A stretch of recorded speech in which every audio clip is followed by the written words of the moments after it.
ఎప్పుడైనా ఎక్కడైనా మీ చేతిలోనే వార్తా ప్రపంచం. మీ మొబైల్లో, మీ కంప్యూటర్లో, మీ టీవీలో సాక్షి టీవీ డిజిటల్ ప్రసారాల కోసం లాగిన్ అవ్వండి. www.youtube.com/సాక్షి టీవీ. సబ్స్క్రైబ్ సాక్షి టీవీ యూట్యూబ్ ఛానల్. మంచి చెప్తున్నారు మీరు అన్నట్టు, పేరెంట్స్కి మంచి చెప్తున్నారు. ఎవరో యూత్ ఎందుకు దేశాలను బాగు చేసేది main youth sir. Youth sir, వాళ్ళకి కావాల్సిన యూత్ సరే టైంని దేనికి యూటిలైజ్ చేస్తున్నారు. కరెక్టే, మీరు చెప్పేదంతా కరెక్టే. దాన్ని చూసి నేర్చుకుంటారు, రిటర్న్ మారిపోతారు, చాలా మంది మారుతారు, ఒక్కడు మారినా చాలా. అట్లాంటప్పుడు ఈ చిన్న చిన్నవి పెట్టడం ఎందుకు? మీరు మంచి ఉద్దేశంతో సినిమా చేసినప్పుడు ఏం చిన్న చిన్న ఏంటి ఇది ఆ స్కేలు కానీ అట్టిపళ్ళు కానీ ఇవన్నీ సార్ చెప్తున్నాను సార్. బయట జరుగుతున్నాయి అని చెప్పి సినిమాల్లో పెట్టడం ఎందుకు? 10 కోట్ల మందికి మనం ఏం చెప్పదలుచుకున్నాం? చెప్పే ఇప్పుడు ఒకటి సార్, మొత్తం సినిమా చూసిన తర్వాత అవన్నీ ఎలిమెంట్స్ అన్నీ అవసరం అనిపిస్తుంది. మామూలు ఫ్లాట్గా చెప్తే అర్థం కాదు. ఇందాక అదే చెప్పింది మీకు, ఫ్లాట్గా చెప్తే అర్థం కాదు. వాళ్ళ దోవలోకి వెళ్ళి చెప్పుకుంటూ రావాలి. అంటే ఇప్పుడున్న జనరేషన్ వాళ్ళకి చాలా మందికి ఏ మెసేజ్ అయినా సరే ఎంటర్టైనింగ్ వేలో చెప్తేనే వింటున్నారు. ఓకే ఫర్ ఎగ్జాంపుల్ నేను నా అభిప్రాయం, నా పర్సనల్ అభిప్రాయం అదే. ఓకే, ఇప్పుడు డాక్టర్లు కూడా చాలా మంది వీడియోలు చేసి పానీపూరీలు తినొద్దు, అవి తినొద్దు అని చెప్తా ఉంటారు. దానికి వ్యూవర్షిప్ ఉండదు. పానీపూరి అనే ఒక విష పదార్థం ఉంటుంది, అతని చెయ్యి పవిత్రం, ఆ పక్కన కాలువ పవిత్రం, అందులో నీళ్లు పవిత్రం. ఇది చూడండి ఎన్ని వ్యూస్ ఉంటుందో. సో చెప్పే విధానంలో చెప్పాలి. మంచి అయినా చెడైనా జనాలు ఇప్పుడు ఎలా తీసుకుంటున్నారో మేము అలా చెప్పడానికి ట్రై చేసాం. అంతే, ఎంటర్టైనింగ్ వేలో మెసేజ్ ఇస్తాం. సూపర్. కెరిపాటి గారు లాగా చెప్పాడు ఆయన. ఒక బోల్డ్గా మాట్లాడేవాడు, ఎవడైనా ఫ్రాంక్గా మాట్లాడేవాడు ఇష్టపడతారా లేదా?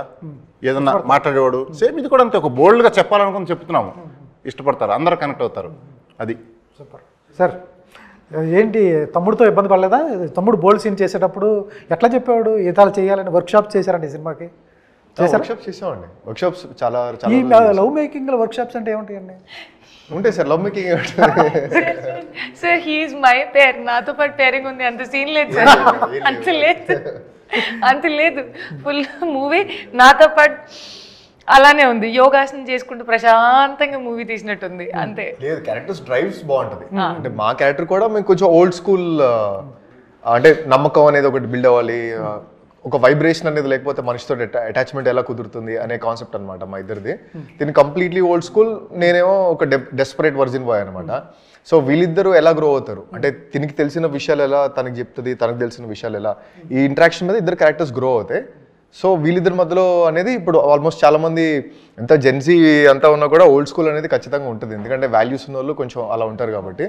కానీ ఈ ప్రపంచంలో అంటే బయటికి వెళ్దాం అనిపిస్తే కానీ మనం చేయలేం, భయపడుతూ ఉంటాం, ఏమైనా సొసైటీ ఏమనుకుంటుందా. అంటే ఇప్పుడు యాక్షన్ సీక్వెన్స్ లేకపోతే భారీ సీన్స్ చేసేటప్పుడు వర్క్షాప్స్ అవసరం, చాలా కష్టపడాలి, దానికి అక్కడ ఖర్చు ఎందుకులే అని ఇక్కడ వర్క్షాప్ చేస్తుంటారు. ఇటువంటి ముద్దు పెట్టే సీన్లకి లేకపోతే హక్కు చేసే సీన్లకి కానీ వీటికి దీనికి ఎందుకు అవుతుంది వర్క్షాప్స్ అని నా ఉద్దేశం. దానికే లేదండి, దానికి ఎందుకు చేస్తాం వర్క్షాప్స్? దానికే లేదు. దానికి మరి వర్క్షాప్స్ ఇంకేముంటాయి? ఇంకా చాలా డాన్స్ రిహర్సల్స్ చాలా చేసాం. ఇందులో డైలాగ్ పోర్షన్స్, కాన్వర్సేషన్స్ చాలా ఉంటాయి. సో బాయ్స్తో ఉండే సీన్లు చాలా సపరేట్గా ఉంటాయి. సో ఆల్మోస్ట్ 5-6 సాంగ్స్ ఉంటాయి, అన్ని మ్యూజికల్గా చాలా బాగుంటాయి అనమాట. దానికి చాలా రిహర్సల్ చేసాం. క్లాసికల్ డాన్స్ చాలా కష్టం నాకు. క్లాసికల్ డాన్స్ మేడం గారి దగ్గర ఉండి తాటి తీసారు అనమాట. సో దీని మంచి డాన్సర్, క్లాసికల్ డాన్సర్. సో ఇవన్నిటికీ చాలా రిహర్సల్స్ చేసాం. నిజంగా హీరో లక్కీ కదా, నిర్మాత డబ్బులు పెడతాడు, హీరోయిన్ ఉంటుంది, తర్వాత హీరోగా వచ్చిన తర్వాత డబ్బులు ప్రొడ్యూసర్ పెట్టి హీరోయిన్తో రొమాన్స్ చేపిస్తూ ఉంటారు. నాకు తెలిసి ఎంతకంటే లక్కీ ఏ హీరో ఉంటుంది. అంతే సార్, శుద్ధలో కూడా కదా మరి.